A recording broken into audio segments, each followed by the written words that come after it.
책 주목에서 42번째로 읽어드리는 책은 팀 켈러 목사님께서 쓰신 예수입니다.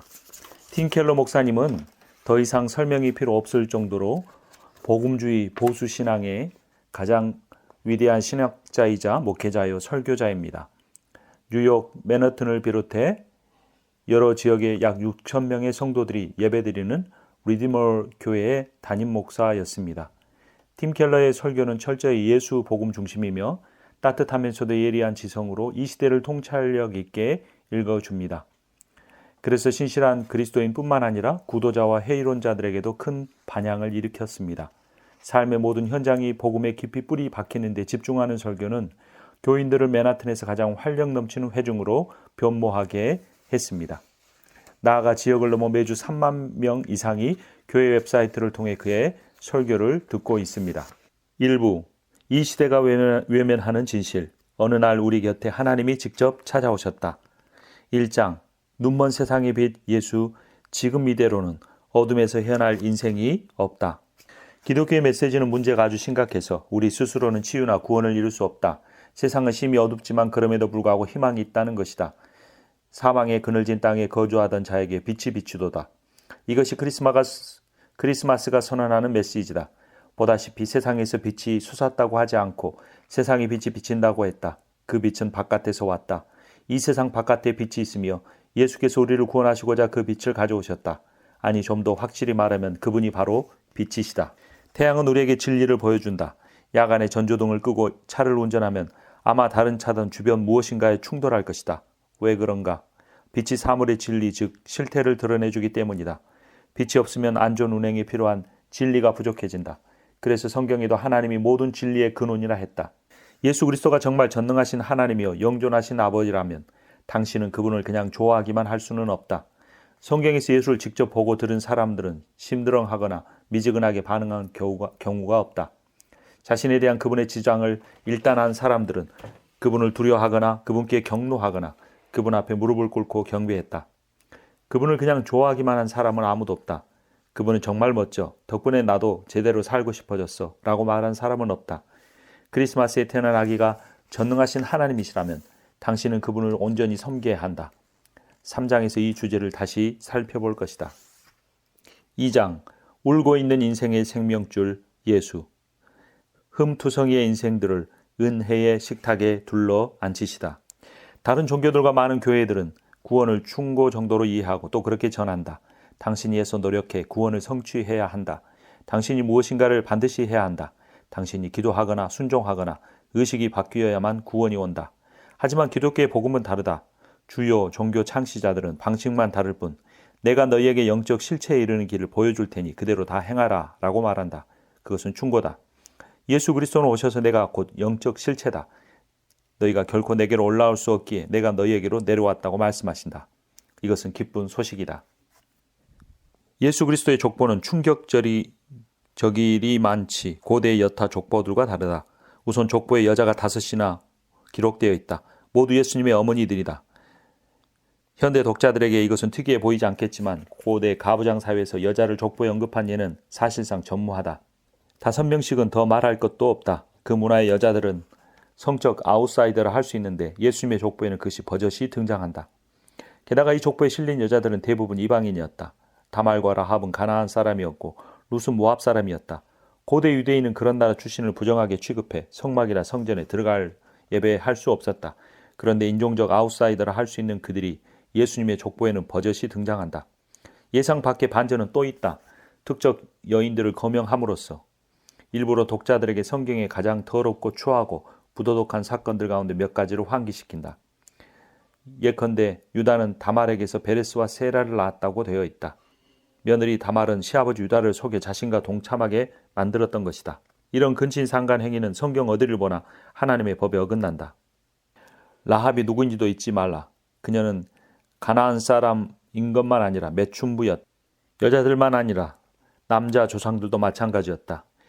이스라엘 사람이 가장 위대하게 여기는 다윗도 유다만큼이나 도덕적 실패자였다. 아울러 문화적 아웃사이더, 인종적 아웃사이더, 성적 아웃사이더도 있다. 모세의 율법에 따라 모두 하나님의 존전에 나아갈 수 없는 사람들이었다. 그런데 모두들 예수님의 조상의 이름으로 공공연히 등장한다. 이것이 무슨 의미인가? 우선 문화나 상류 사회나 심지어 하나님의 법에 의해 배제된 사람들도 예수님의 가족으로 받아들여질 수 있음을 보여준다. 당신의 혈통이나 행위는 중요하지 않다. 설령 살인을 했더라도 상관없다. 회개하고 그분을 믿으면 예수 그리스도의 은혜가 당신의 죄를 덮고 당신은 그분과 연합할 수 있다. 다윗을 보라. 그는 세상 권력의 요건을 두루 갖춘 사람이었다. 여자가 아니라 남자였고 이방인이 아니라 유대인이었고 빈민이 아니라 왕이었다. 하지만 마태가 보여주듯이 다윗 역시 오직 은혜로만 예수님의 가족 안에 들 수 있었다. 그의 악행은 족보 속의 여자들이 행한 어떤 일보다도 악했다. 그런데도 그는 건지하다. 착한 사람은 받아들여지고 악한 사람은 배제되는 게 아니다. 누구든지 오직 예수 그리스도의 은혜로만 받아들여진다. 당신도 예수께서 이루어 주신 일을 믿음으로써만 하나님 앞에 설 수 있다. 예수 그리스도의 은혜가 필요 없는 사람은 아무도 없다. 아무리 훌륭한 사람이라도 예외가 아니다. 반대로 예수 그리스도의 은혜를 받을 수 없는 사람도 없다. 아무리 약한 사람이라도 회개하고 믿으면 된다. 예수 그리스도 안에서는 창녀와 왕, 남자와 여자, 유대인과 이방인, 서로 다른 민족이나 인종, 도덕적 사람과 부도덕한 사람이 모두 대등하다. 똑같이 잃어버린 죄인이고 똑같이 사랑받고 받아들여진다. 3장, 우리 중 하나가 되신 하나님, 예수, 당신을 혼자 두지 않기 위해 당신처럼 되셨다. 유대인들이 믿던 하나님은 인격을 갖춘 신이요 동시에 무한하신 분이었다.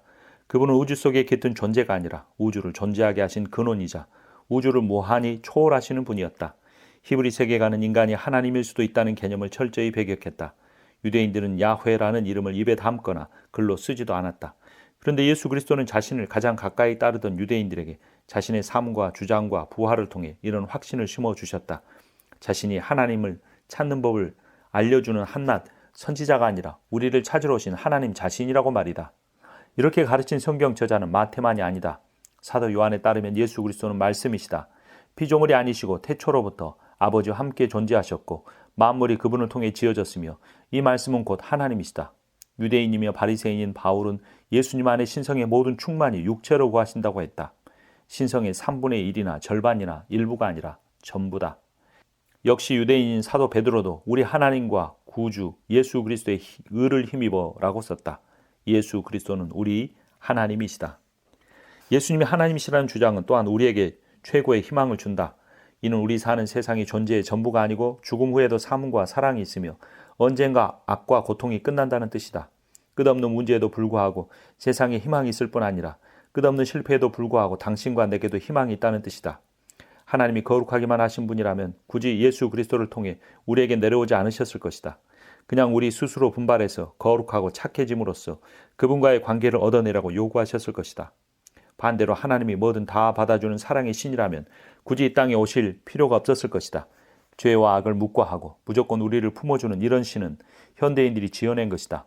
도덕주의 하나님이나 상대주의 하나님이라면 크리스마스의 수고를 감수하지 않았을 것이다. 그러나 성경의 하나님은 무한히 거룩하신 분이다. 그래서 우리의 죄는 묵과될 수 없고 반드시 처리되어야 한다. 그분은 또한 사랑이 무한하신 분이다. 그래서 우리 쪽에서 그분께로 올라갈 수 없음을 아시고 그분이 우리에게로 내려오셨다. 하나님이 친히 오셔서 우리가 할 수 없는 일을 해주셔야 했다. 그분은 누구를 대신 보내지 않으신다. 위원회에 보고서나 설교자를 보내 우리의 힘과 애씀으로 구원받을 수 있도록 조건을 제시하시는 게 아니다. 그분이 직접 오셔서 우리를 데려가신다. 자신이 죄인임을 인정하는 용기가 없이는 예수님을 인격적으로 만날 수가 없다. 이는 그가 자기 백성을 그들의 죄에서 구원할 자이심이라 라고 마태복음 1장 21절은 선언한다. 당신은 잠깐 나는 예수님이 우리에게 능력과 사랑을 주러 오신 줄로 알았는데 라고 말할지 모른다.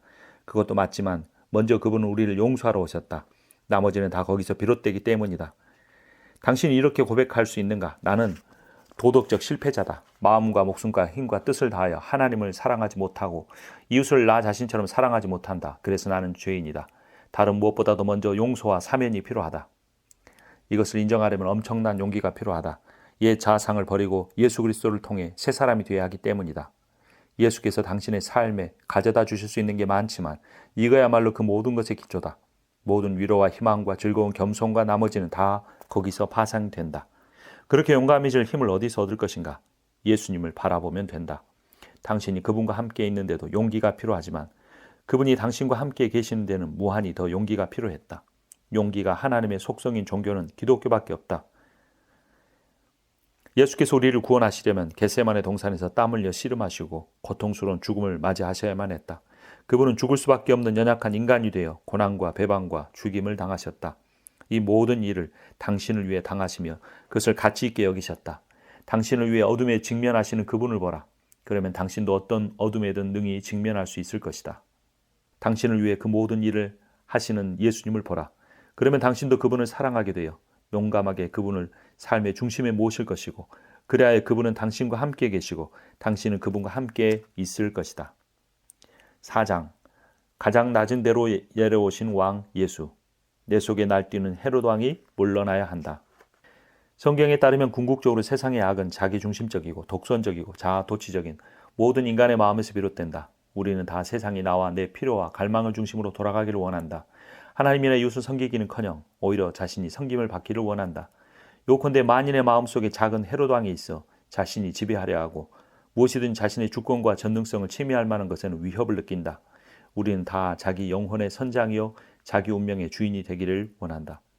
누가 자신에게 타인을 지배할 권한이 있다고 주장하면 우리 마음은 본능적으로 거기에 적의를 품는다. 다만 주장하는 내용이 소소하면 적의도 약해진다. 그러나 예수님이 주장하신 권한은 절대적이고 무한하다. 외부 도움 없이는 그 누구도 그분의 주장에 즐거이 복종할 수 없다. 로마서 3장 10절은 말한다. 의인은 없나니 하나도 없으며 깨닫는 자도 없고 하나님을 찾는 자도 없고 라고 했다. 완벽하고 선하고 의로운 사람이 하나도 없다. 하나님을 찾는 사람도 없다. 그래서 예수 그리스도께서 이 땅에 오셨고 우리는 오직 그분을 통해서만 구원을 얻을 수 있는 것이다. 5장, 예수 믿는 은혜를 주시다. 믿음의 여정, 그분의 이끄심이 필요하다. 천사가 전한 메시지를 믿지 못하게 마리아를 막아선 장벽은 종류만 달랐을 뿐 당신 앞에 장벽과 똑같이 높았다. 그런데도 증거와 체험이 합해져 그 장벽을 허물었고 마리아는 결국 믿었다. 성령이 잉태하여 네가 하나님의 아들을 낳게 될 것이다. 믿음의 원리는 지금도 똑같다. 마리아의 회의와 의문을 품었고 이성을 움직이게 했던 질문이 우리에게도 필요하다. 회의를 대하는 성경의 관점에는 놀랍도록 미묘한 차이가 있다. 많은 진영에서 회의론과 의심을 절대적이고 순수한 선으로 간주한다. 반면에 많은 보수적이고 전통적인 종교 진영에서는 의문과 회의라면 무조건 다 악하게 여긴다. 교회에서 고등부 학생이 성경의 의문을 제시하면 고등부 전도사가 이렇게 말할 수 있다. 의심하지 말고 그냥 믿으라니까. 성경의 관점은 둘 중 어느 쪽도 아니다. 어떤 회의는 닫힌 마음을 표출하는 것이지만 어떤 회의는 열린 마음을 나타내기도 한다.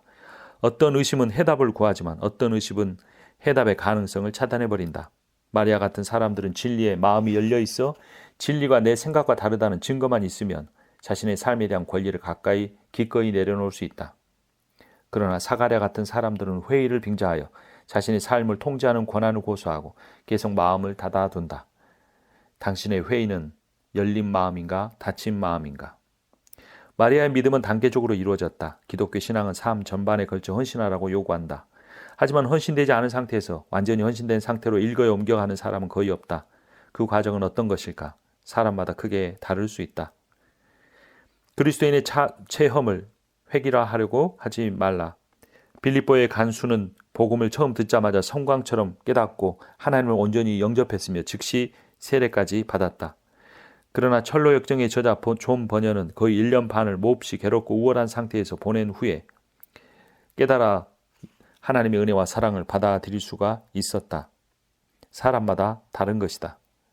마리아가 존 번영 같지도 않고 사도행전의 간수 같지도 않게 그 중간인 것이 얼마나 다행인지 모르겠다. 그녀는 회심과 수용의 속도가 사람마다 다름을 보여준다. 회심이 언제 어떻게 이루어져야 하는지를 규격화해서는 안 된다. 마리아의 첫 번째 반응은 유연한 의심이었다. 복음의 메시지를 처음 들었을 때 그녀는 어찌 이 일이 있으리까? 라고 대답했다. 전혀 말이 안 되는 불가능한 일입니다. 를 정중하게 표현한 것이다. 당신도 기독교의 메시지를 듣고 한 번쯤 의아하게 느낀 적이 없다면 어쩌면 복음을 제대로 이해한 게 아닐지도 모른다. 덮어놓고 믿지 말라는 것이다. 물론 어려서부터 기독교 신앙으로 양육된 사람과 그런 배경이 전혀 없는 사람은 다르다. 기독교가 당신에게 생소했던 적이 없을 수도 있다. 그래서 문득 복음이 어이없고 불가능하고 믿기 힘들어 보인 적이 없다면 내 생각에 당신은 복음을 봐도 깨달은 게 아니다. 마리아는 복음이 선뜻 믿기지 않았다. 그럼에도 그녀의 반응은 유연했다. 대화를 끝낸 게 아니라 정보를 더 구했다. 그녀의 두 번째 단계는 단순한 수용이었다. 주의 여종이오니 말씀대로 내게 이루어지이다. 이제 아직 분명히 알았습니다. 이렇게 좋은 계획에 저를 끼워주시니 감격스럽습니다. 라고 말한 게 아니다. 아직 다 깨닫지는 못했으나 제 힘껏 한번 순종해 보겠습니다. 라고 말한 것이다. 어떤 사람들은 모든 게 이성적으로, 정서적으로, 인격적으로 확실해지기 전까지는 전혀 예수님 쪽으로 움직이지 않는다. 하나님을 열광적으로 기뻐하거나 아무것도 하지 않거나 둘 중 하나만 있다. 그러나 우리도 마리아만큼 할 수 없을 때가 있다. 분명하게 보이지 않아 두렵고 의구심이 들어도 그냥 순복하고 신뢰하는 것이다. 그러면 전진할 발판이 생긴다. 결국 마리아는 마음으로부터 믿음을 구사하는 단계에 도달했다. 이런 종합적 믿음은 그녀가 세례 요한을 잉태한 사촌 엘리사벳을 방문한 후에야 이루어졌다. 엘리사벳은 마리아의 복중에 메시아가 계심을 성령의 능력으로 알아차렸다. 엘리사벳의 지식과 통찰은 천사의 말을 확증해 주었고 이로써 마리아의 믿음은 더욱 확신으로 깊어졌다. 이제 그녀에게서 찬송이 터져 나와 본인의 고백대로 온 심령을 에워쌌다. 내 영혼이 주를 찬양하며 내 마음이 기뻐하였음은. 그녀는 또 자신에게 벌어지는 모든 일을 예로부터 성경에 주어진 약속들과 연결시켰다. 마리아는 의지로만 순복한 게 아니라 마음까지 기쁘게 드렸다. 결국 믿음은 언제나 지적인 동의와 본분을 뛰어넘어 자아 전체인 지정의를 아우른다. 믿음을 가지는데 왜 이렇게 시간이 걸리며 믿는 과정이 제각기 다를까? 참된 믿음은 우리 스스로 결심해서 구사하는 게 아니기 때문이다. 이 과정은 당신의 통제 소관이 아니다. 우리는 내 인생의 주관자가 내가 아니라는 개념에 깊은 반감을 느낀다. 그러나 우리 스스로는 예수님을 믿을 능력이 없다는 게 사실이다. 지난 세월 나는 순전히 믿음을 만들어내기로 결단한 뒤 그 계획을 실행함으로써 믿음에 이른 사람을 한 명도 보지 못했다. 하나님 우리 마음을 여시고 편견과 부정을 깨트려 주셔야만 믿을 수 있다. 진정한 기독교 신앙의 한 표지는 외부의 어떤 능력이 당신을 지목하고 다가와 직접 당신을 다루어 주셨다는 깨달음이다. 그 능력 덕분에 당신은 믿어지지 않는 사실을 보고 진리임을 깨닫고 기뻐하며 자신을 드릴 수 있게 된다. 당신을 지으신 창조주께서 당신을 다시 지으시는 구원주가 되신다. 그분이 오셔서 자신을 계시해 주시지 않는 한 우리는 결코 그분을 찾을 수가 없다. 6장 예수 보는 눈을 주시다. 복음을 바로 보는 만큼 두려움은 힘을 잃는다. 하나님의 은혜와 성육신을 통해 예수 그리스도와 화평해질 수 있고 일단 그분과 화평해지면 밖에 나가 다른 누구와도 화평해질 수 있다. 복음을 받아들여 평화를 누리는 사람들이 많아질수록 세상은 더 살기 좋은 곳이 된다. 예수 그리스도의 성육신을 통해 온 세상에 평화가 증대된다. 하나님과도 화목하고 사람들끼리도 화목해진다. 무서워하지 말라. 보라 내가 큰 기쁨의 좋은 소식을 너에게 전하노라. 하나님께서는 가난한 목자들에게 들판에 추워 떨며 양을 치는 이들에게 이 예수 그리스도의 탄생에 대한 복음을 먼저 전해 주셨다. 인간은 하나님이 통치하시는 삶에서 일부러 벗어났고 그러자 그분과의 관계가 끊어지고 우리는 두려움에 가득 차고 공포에 지배당하게 되었다.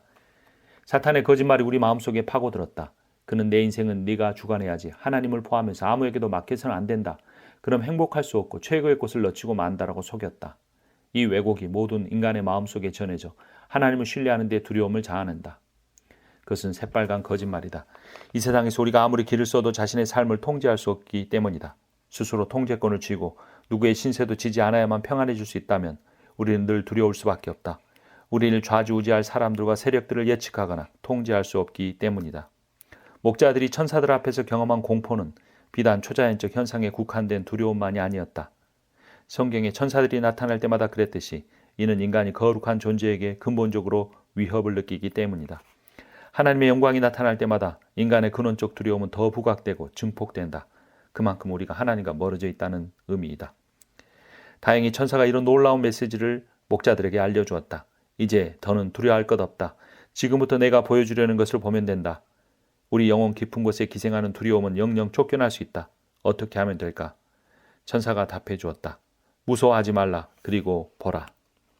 우리를 구원하러 오신 하나님의 아들 어린 아기 예수를. 7장 마음을 찌르는 칼, 참 평화를 위한 불화다. 예수는 흔들리지 않은 평화를 우리에게 주셨다.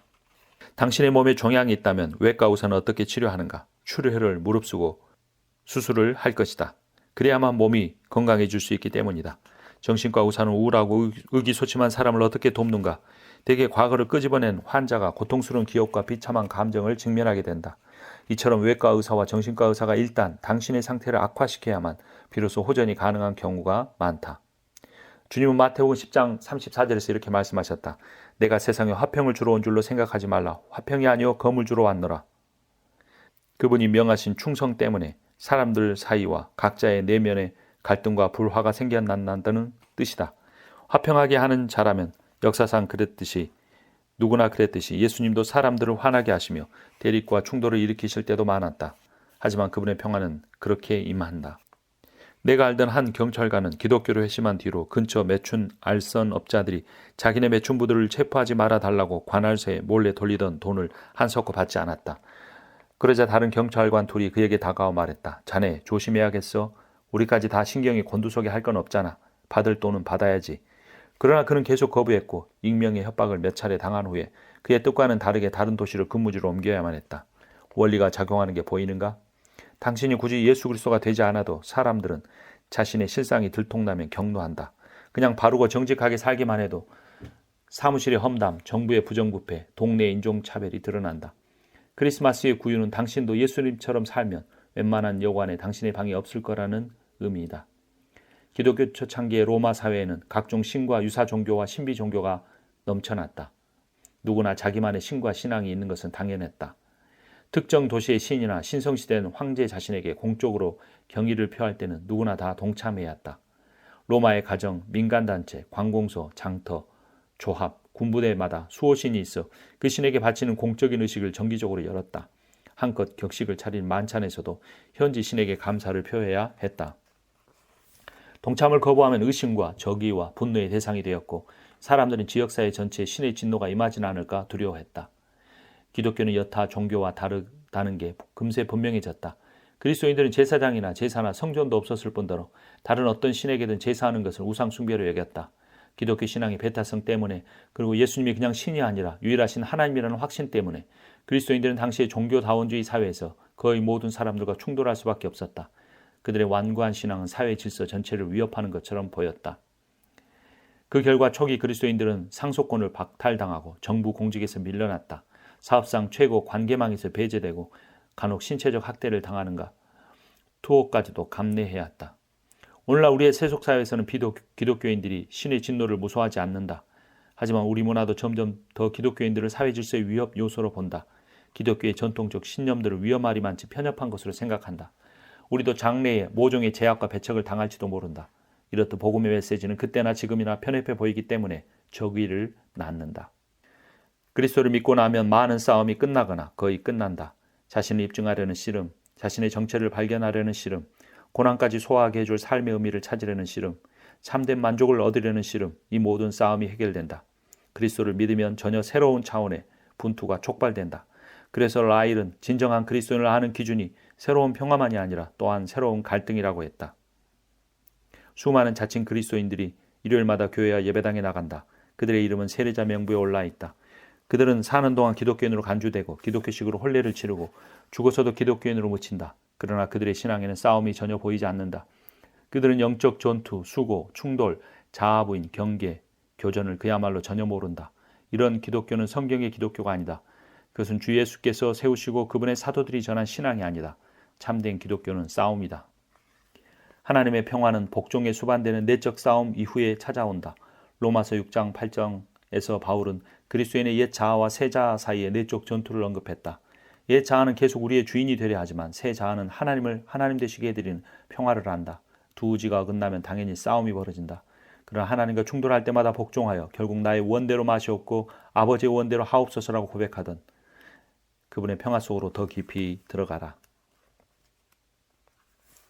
8장 예수 그분 자신을 주시다. 되찾은 그 이름 예수 이제 감출 수 없으리라. 예수님의 성육신은 기쁨 곧 큰 기쁨의 좋은 소식이다. 요한일서 1장 4절에서 사도 요한이 한 말은 너희도 우리와 똑같이 하나님과 교제하는 기쁨을 누리지 않는 한 나의 기쁨은 충만하지 못하다라는 것이다.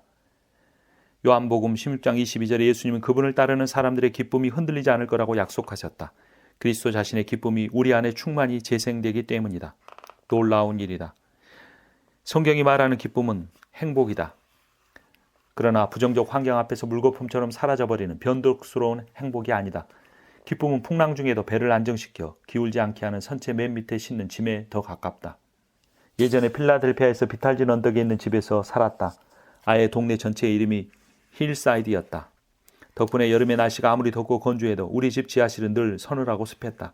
궁금하던 차에 동네의 한 터줏 대감한테서 답을 들었다.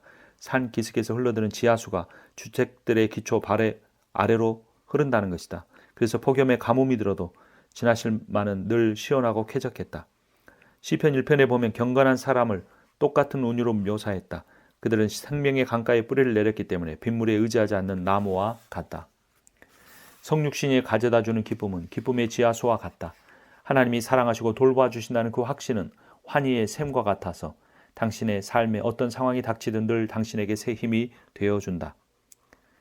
우리가 때때로 성육신의 기쁨을 누리지 못하는 이유는 그것이 너무나 평범한 통로로 오기 때문이다. 그분을 우리의 손으로 만졌다는 요한일서 1장 1절의 주장은 언제 보아도 놀랍기만 하지 않는가. 무한하고 비범하신 분이 어떻게 그토록 유한하고 평범해지실 수 있단 말인가. 이것이야말로 성육신의 메시지의 핵심이다. 상상을 초월할 정도로 크신 분이 구유 안에 쏙 들어가셨다. 하나님이 작아져 한 뼘 인간이 되신 신비를 세상은 이해할 수 없다. 세상은 거창한 볼거리를 원한다. 그래서 세상이 받아들이는 듯한 유일한 기독교 절기가 크리스마스라는 사실은 일대 아이러니다. 정작 크리스마스의 메시지는 조금도 이해하지 못하면서 말이다. 예수님은 시민운동장이 아니라 마국간에서 태어나셨다. 왕궁에 가서 사신 것이 아니라 태어난 즉시 집 없는 난민이 되셨다. 아기 예수를 찾아온 손님은 고위 인사들이 아니라 목자들이었다.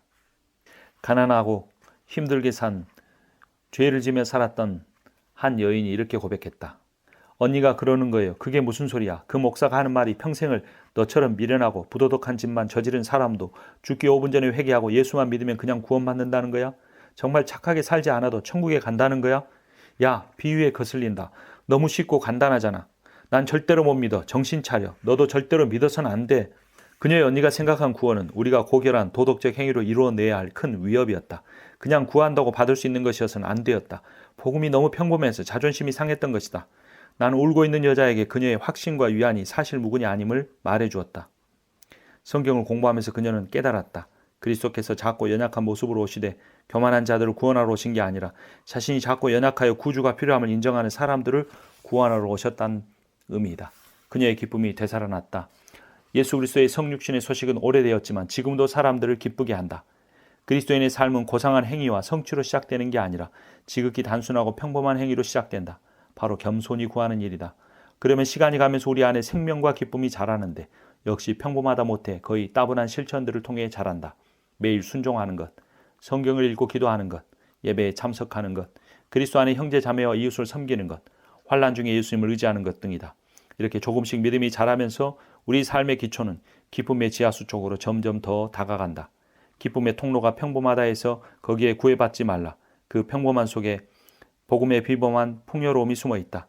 세상이 늘 범해온 과오를 당신은 범하지 말라. 대신 다음 사실을 기억하라. 오 놀라우신 하나님, 큰 선물 주시니 주 믿는 사람 마음에 큰 은혜 받도다. 이 죄악 세상 사람들 주 오심 모르나 주 영접하는 사람들 그 맘에 오시네. 아멘. 책 주목에서 42번째로 읽어드린 책은 팀 켈러의 예수입니다. 아마도 팀 켈러 목사님이 성탄절마다 한 설교를 모아놓은 것 같습니다.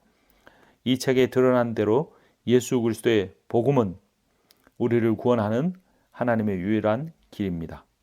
책 주목이었습니다.